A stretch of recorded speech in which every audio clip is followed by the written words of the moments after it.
Gianni Infantino and FIFA are trying to sell an expanded version of the annual Club World Cup, CreditMartin Ruggiero / Associated Press London. Representatives of 7 of the world's richest soccer teams, including Manchester United, Barcelona, and Real Madrid, visited FIFA on Wednesday for a private meeting aimed at winning the clubs in the increasingly fractious battle to set up a new multi-billion-dollar World Club Championship. The group also included the English champion Manchester City, Italy's Juventus, France's Paris Saint-Germain and the perennial German champion Bayern Munich. The 7 clubs invited to the meeting had combined revenues of more than $4 billion in 2017, and they command a massive global fan base that would be critical to making FIFA's secretive discussions about the new tournament, codenamed Project Trophy, a success. They met one day after the president of UEFA, Alexander Seferin,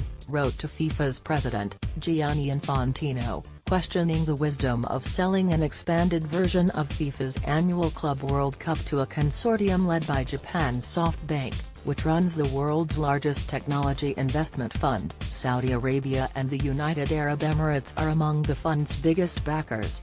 Infantino and FIFA have been guarded over key aspects of the negotiations. Citing a non-disclosure agreement, Infantino has yet to disclose the identity of the bidders to even FIFA's governing board. He has revealed little beyond describing the group as among the most solid in the world. The consortium has told Infantino it is willing to invest up to $25 billion for the rights to co-own the proposed 24-team club tournament and a separate World League for national teams. Details of SoftBank's involvement have not been confirmed by FIFA, and the company has not commented on whether it is involved. But the mere proposal of a new competition involving the world's top clubs has exacerbated long-simmering acrimony between FIFA and UEFA, the European soccer governing body, over primacy in soccer. While FIFA owns the World Cup, the sport's most watched event, UEFA is considerably richer thanks to its control over the hugely popular Champions League. The annual competition for clubs allows UEFA to collect $15 billion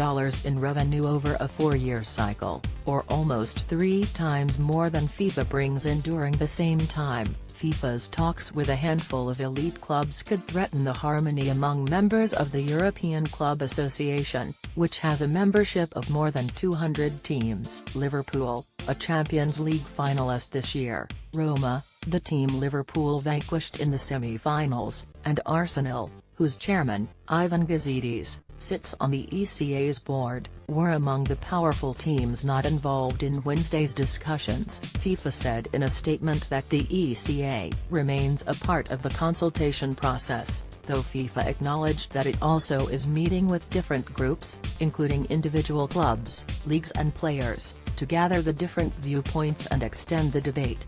Today's meeting allowed us to observe a real interest for a complete reform of the Club World Cup and the development of a new model of competition that would benefit the entire football community around the world, FIFA said. The finances underpinning the project, though, may not produce the headline-grabbing $25 billion windfall to FIFA that has been widely circulated. In initial talks, the consortium that made the offer, which also includes the London-based investment firm Centricus Partners, said it would invest the maximum amount of money only if it hits its revenue targets over a series of 4-year periods between 2021 and 2033. The investors would have the right to walk away at the end of each period if returns failed to match expectations. On the other hand, the consortium, in which FIFA would hold a 51% stake, would have the right to renew its agreements in perpetuity at a rate of 120% of the previous agreements should the tournaments prove to be successful. In the current proposal, the investors would guarantee FIFA $3 billion for each quadrennial Club World Cup.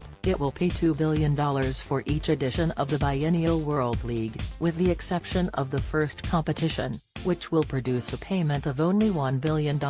In his letter sent to Infantino on behalf of UEFA, and copied to other European soccer officials, Ceferin raised several concerns about the concept, including the continued secrecy about the identities of those backing the fund. He also questioned the impact of the changes on soccer's increasingly busy global calendar and the economics behind the offer. Significantly, Ceferin's letter also warned FIFA against losing control of the sport to a commercial entity. When Infantino first revealed the proposal at a FIFA board meeting in March, he said the deal had to be concluded in 60 days. But members refused to give him their backing, citing the mysterious nature of the offer and other concerns. The opposition has grown in the months since. On Tuesday, an umbrella organization called the World Leagues Forum, which is led by the Premier League's executive chairman, Richard Scudamore, issued a warning to FIFA, saying that the forum's steering committee agreed that plans for extending any competitions which impact negatively upon the already congested match calendar will be vigorously opposed.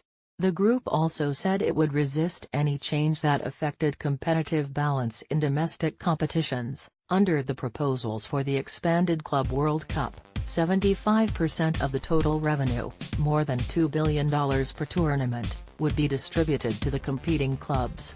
Critics say that would make already wealthy teams even more powerful in the player acquisition market and solidify their dominance over domestic